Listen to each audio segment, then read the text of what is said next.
How to create your account upon your first login. Once you sign in and create your account after you've been given the activation email from UptimeHealth, you'll be brought to this window.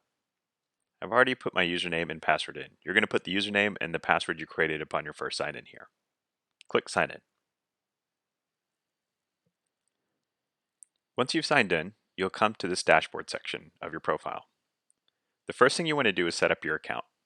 So go to this Account tab to the left-hand side.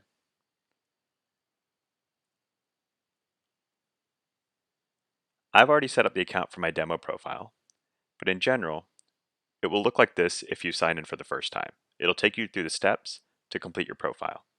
If you're trying to get started quickly, you only have to really fill out the personal details and the company information section, as well as your team. So here you put your first, last name, phone number. If you want to add a picture of yourself, you can do that here too. So click Save. The business section will look like this. It'll ask for your business name, the email address for your business, the phone number, the address, and once again, if you add a logo for your company, you do that here. This logo then displays here for all accounts.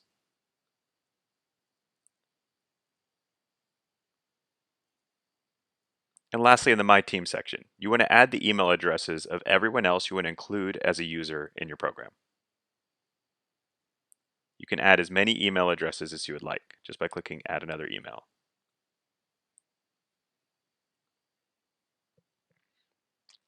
Once you've done building out your account, you want to go to the Facility section to build out your facilities. I've already built out one facility here, calling it Demo Facility, and I'll show you what this looks like, but I'll build another one here so you can walk through the wizard with me. Click Add New Facility, Demo Facility 2, since we have one already built.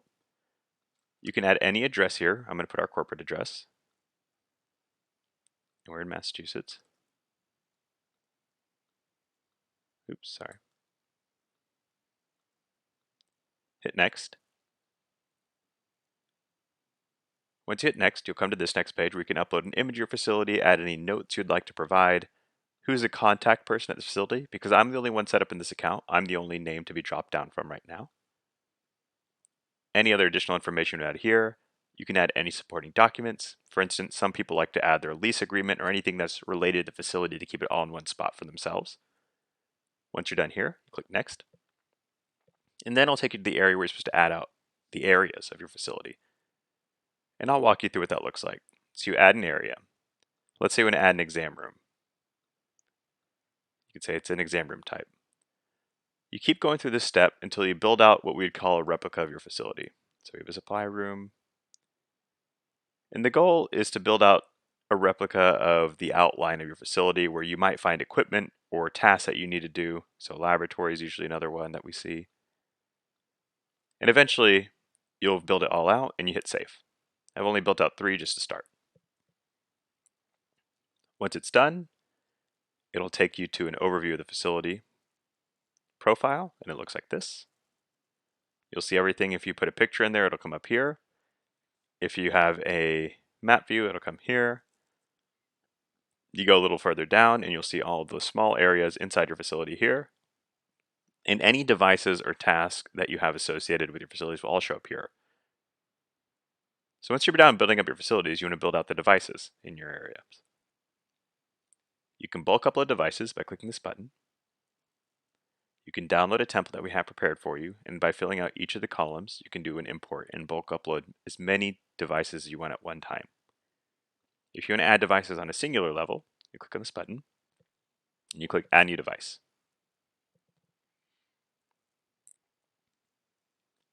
First, you're going to give it a unique identifier. Hopefully your system has asset IDs assigned to it. If not, feel free to make a unique identifier as you go, and then create asset IDs throughout the process. Then you'll come and add the make. You can find a make through a pick list of items. So let's say we wanted to do a Siemens analyzer and the clinic tech status. If you want to add a device image, you could do that here. If you're on your phone, you could take an image with your phone's camera. What facility does it belong to? So let's put it to the first facility. What area within that facility? Let's say it belongs in the lab. Is this assigned to a group? Is it assigned to a user? It says device add is any other descriptions you want to add, you can add it here. Click next. Then you can add maintenance information. So let's say you have a maintenance frequency or a service contract, you can add that here. But just for the purpose of this demo, we're going to go through a not required strategy, meaning there's no maintenance on this device. You want to add the information of the staff user. So who's the most person in charge of this device? We're going to put myself for now. It defaults to me. And lastly, any documents you want to upload. So if you have any service contract information or any service manuals, you can upload that here by clicking this button. Click Save. Once you're done, you've created the device record. And it will look like this. And in each device record, you can find things such as the device details you just entered. If you ever want to edit it or update it, you click this button. If you ever want to see the task associated with this device that you've created, it's here. Any work orders or service requests will be found here. The maintenance schedule, I know we skipped this section just because we didn't add it during this demo, but you would find that here. Any of the documents you've added, you'd find it here in this section. Once you're done creating a device in all your facilities, you can then start Builder. So let's go add some tasks. First you click Builder. You can drag and drop a task in any of these columns. If you drag it to daily, that means you're creating a task that repeats each day. Weekly, a task that repeats each week. Monthly, a task that repeats each month. So we're going to build a daily one. You can go through and fill out all this information. So we'll do a demo task. Any description you'd like, so demo task, activities. You can add subtask if you would like. You can add standard operating procedural documents here if you would like. When is this task going to be done? So it defaults to the next day. The time it's due. So let's say this needs to be done by 10 a.m. each day.